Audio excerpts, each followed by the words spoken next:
Today we're going to cover how to tell a story. I'm Arree Chung, a children's book author and illustrator. Here are some of the books I've illustrated and written. So I'm the author of the Ninja series. Ninja was my first picture book. I've made Fix-It Man, Out, The Danger Gang, and my newest book is Mix, which is one of my best books. I'm so proud of it. And it's been so fun to see all of you kids dress up as ninjas and send me pictures on Facebook and Instagram. I love that. You can find me at Arree Chung. And Mix has been made into plays all around the country and is being read into schools. And it even won the Best Children's Book Award in the UK in 2019. It won the FCBG Award, which was the overall winner. So I'm really proud of that, and it was a lot of fun to meet all the kids in the UK that I met at different schools. So I thought we would read Mix first, and then let's talk about how to tell a story. Okay, Mixed, A Colorful Story by Arree Chung. So notice that there are 3 colors, and there's some faces that are not so happy. Okay, keep that in mind. Mixed, A Colorful Story by Arree Chung. In the beginning, there were 3 colors, reds, yellows, and blues. Reds were the loudest, la la la la la. Yellows were the brightest, and blues were the coolest. Everyone lived in color harmony until one afternoon when a red said, "Reds are the best." The yellows disagreed. "No, we're the best because we're the brightest." And the blues were too cool to respond. The colors decided to live in separate parts of the city, Redville, Bluetown, and Yellow Heights. But one day, a yellow noticed a blue, and something happened. "I feel so happy when I'm near you, and I feel so calm when I'm with you." Yellow and blue became inseparable. Life felt so vibrant, but not all the colors were happy about it. Colors shouldn't mix. I don't like that yellow's effect on blue. That blue isn't bright enough for yellow. But yellow and blue loved each other so much they decided to mix. Together, they created a new color. They named her green. Green was bright like yellow and calm like blue, but really, she was a color all of her own. Everyone was fascinated. "I've never seen anything like her before. She's so cute." Even the grumpy colors fell in love with green. "Can I hold her?" The colors began to see new possibilities. Soon, other colors mixed, and mixed, and mixed, and mixed. There were so many new colors and a lot of names. Don't forget your glasses, Lavender. Be careful, Jade. Have fun, Amber. The old neighborhoods of Redville, Bluetown, and Yellow Heights didn't make sense anymore. Everyone wanted to live together, so they rebuilt the city. The new city was full of color. It wasn't perfect, but it was home. And that's the end. And you can see there's so many new colors now. Okay, so let's talk about how to tell a story. Basically, there are 3 parts to a story. There's a beginning, a middle, and an end. And thinking of it in 3 parts is going to help you organize your story. And there are some key questions that I ask myself in the beginning, in the middle, and the end to be able to write a story. So let's look at those 3 key questions. Okay, so let's go through it with Mixed. In the beginning, I ask myself, who and what are the beginning characters? Where do they live? And what's the problem that we're building the story around? Okay, so in the beginning of Mix, you can see that there are basically 3 colors, right? And we even say that in the beginning. So who are the characters? Well, there's reds, yellows, and blues. And how are they different? Well, reds are the loudest, yellows are the brightest, and blues are the coolest. All right, so the next question is, what is the problem? So here, I'm starting to hint at what's to come with the problem, right? So everyone lived in color harmony until one afternoon when a red said, "Reds are the best." Okay, so this is the beginning. Next, after we hit the beginning, we go on to the middle. So what happens after the problem? How does the problem get worse? And what changes happen because of the problem? So what happens next is the yellows disagreed. "No, we're the best because we're the brightest." And the blues were too cool to even respond. And so how does the problem get worse? Well, everyone starts living in different parts of the city. And what changes happen? Well, one day a yellow notices blue and they become friends. And then life becomes so vibrant because they're so happy together. But not all the colors were happy about it. So we're still making the problem worse because Now, even though that yellow and blue are happy, some of the other colors are not happy about it, right? Now we're going to move towards the end. So what choices are being made at the end? How is the problem solved? And how do we feel at the end? So the choices being made are yellow and blue decide to get married, and they have a new color. They make a baby, and the baby is green, right? And so how is the problem solved? Well, when everyone sees green, everyone falls in love with green, and then they mix and mix and mix. And because they mix, they see that they actually have more in common, and the world is more fun and colorful. So that's how we solve the problem. And how do we feel at the end? Well, we feel just like how the colors feel. We see this happy new city, they're rebuilding the city, and we end on the end pages. And we say that the city was full of color. It wasn't perfect, but it was home. And that's the end. And so we actually feel very happy at the very end. So here's an exercise for you, is I want you to pick your favorite book, and I want you to break it down into beginning, middle, and end. So I want you to go through who are the characters, where do they live, what's the problem, and you can put these on Post-it notes into your book. Next, you want to say, what happens next? How does the problem get worse? And what changes happen? And the last questions are, what choices are made? How is the problem solved? And how do we feel at the end? So those are the 3 questions I want you to go through with your favorite book. One of my favorite books is Goodnight Gorilla. Okay, so in the beginning, we're going to go with the yellow Post-its, and we're going to ask the beginning questions. So who are the characters? Well, they're gorilla and zookeeper. Where do they live? They live in the cage in the zoo. What's the problem? Well, gorilla took the keys. Now we're moving to the middle of the story. What happens next? Well, gorilla lets out the elephant, and he lets out the lion, and he lets out all the other animals, including the armadillo. And how does the problem get worse? Well, they follow the zookeeper home, and they go inside the house, and they go inside the bedroom. And then what changes happen? Well, everyone says goodnight after Mom turns off the light. And then Mom realizes that the animals are there. And Mom finds the animals. So now we're moving towards the end. What choices are made? Well, Mom decides to return the animals, and that's how we solve the problem. Well, we solve the problem except for the gorilla.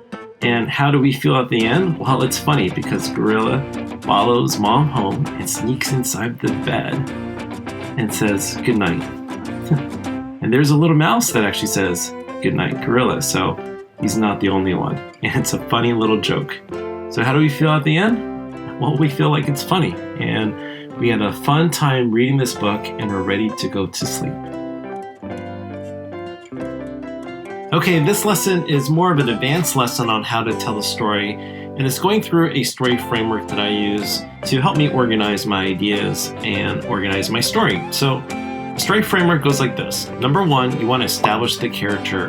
Number 2, you want to hook the audience, and hooking the audience just means grabbing their attention. It's a page turn.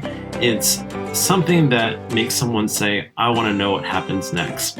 So there are lots of different kinds of examples, but it can be as simple as a character, a problem that's happening. It can be something that just grabs your attention that you're like, what is going to happen next? Okay, next you want to define the problem. Without a problem in the story, you don't really have a story. Most stories have problems, and you can kick off that problem with what we call it is an inciting incident. An inciting incident is something that happens in the story that starts the story.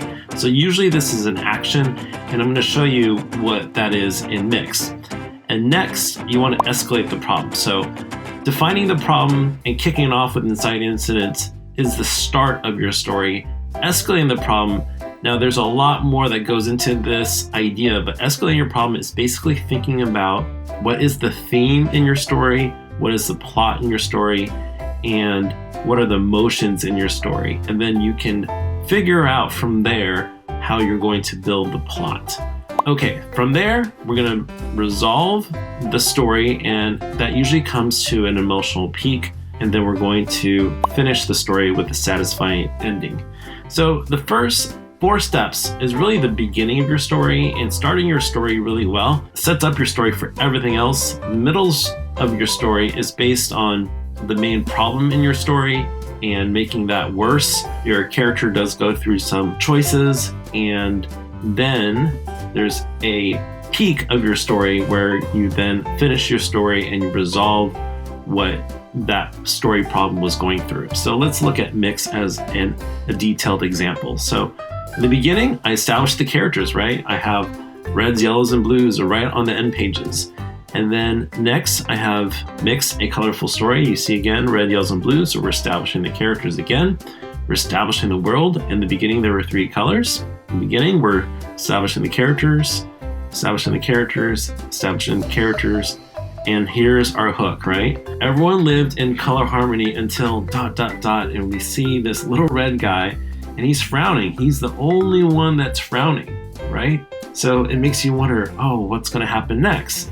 And now we have this big page turn where we say, reds are the best. This is the problem and inciting incident. This is what kicks off the story. When he says reds are the best, everyone else then disagrees, right? So this is the beginning of our story. I've color-coded this to just make it simple and easy for you to see. And now we have the main problem. Now we're going to escalate on the problem. So the yellows disagree. They say, no, we're the best because we're the brightest. And the blues say, you know what? This is not even worth talking about. We're just going to leave. The blues were too cool to respond. So the colors decide to live in separate parts of the city. This is the result of that problem, that now the world is separated, everyone's sad. But then one day, a yellow noticed blue and something happened. So this is a transition, and the world is starting to change because yellow and blue became inseparable. But again, not everyone accepts them. So we're escalating the problem again, right? We're making this problem worse. But not all the colors are happy about it. Colors shouldn't mix. I don't like that yellow's effect on blue. That blue isn't bright enough for yellow. And then we have the peak and the resolution. But yellow and blue love each other so much they decide to mix. So this is the peak of the story. And here's the resolution, which is they create a new color, green. And green was bright like yellow and calm like blue, but really she was a color all of her own. And then everyone else then saw that there are new possibilities. And so now we're resolving the problem and we're closing the story. And so everyone mixes and mixes and mixes. And there were so many new colors and a lot of names. So this is really fun because we have now solved the problem and we're going to end the story in a very satisfying way. And how do we do that? Well, basically, in a nutshell, we wrap up all the storylines that we built out in the beginning. So in the beginning, we had the colors separating in different parts of the city. Now they're taking apart the city and rebuilding it. And then we see this final spread where the new city was full of color. It wasn't perfect, but it was home. I always had a vision for this story that in the beginning we would start with 3 colors, and at the end we would end with a ton of different colorful scenes. And the best tip I can give you about the end is you really want to solve the end problem, but you want to have an emotional ending where people just read it and they are happy when they see it, and it just ends your book.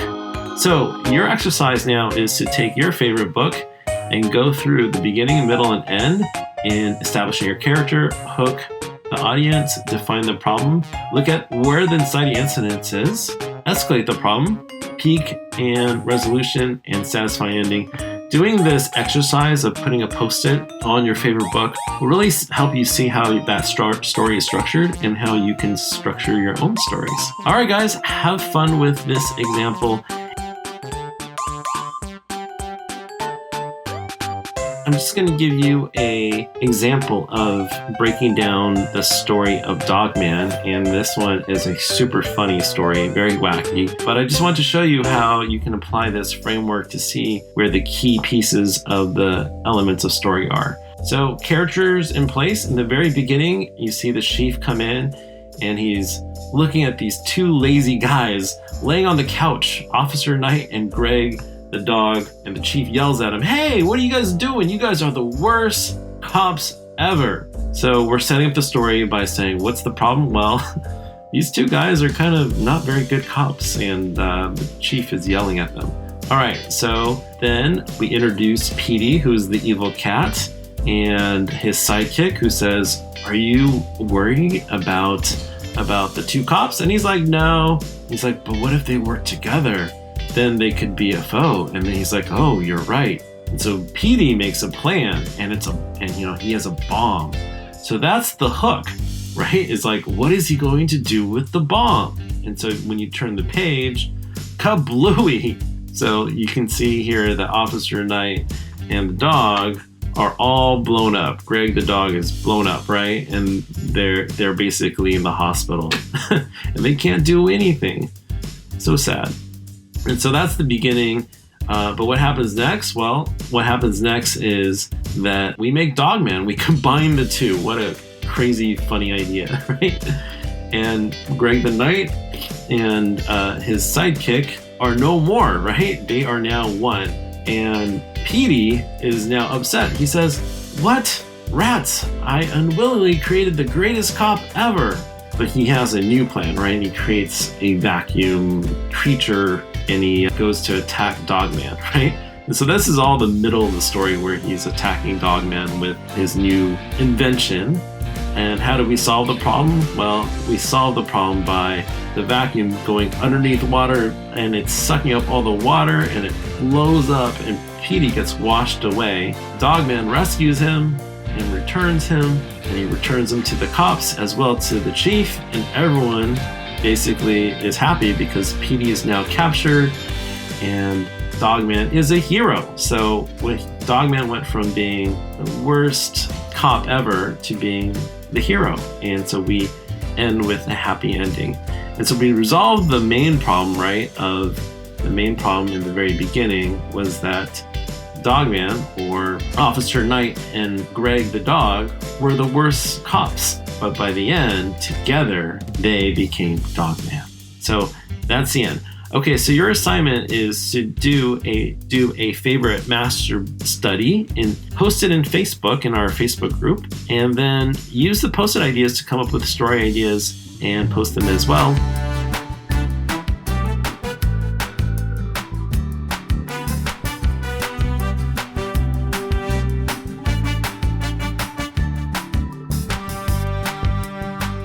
Now, if you like that video, make sure you hit the like button to help us grow the YouTube channel, and hit the subscribe button to make sure that you get notified for future videos. Thanks, and I'll see you next time.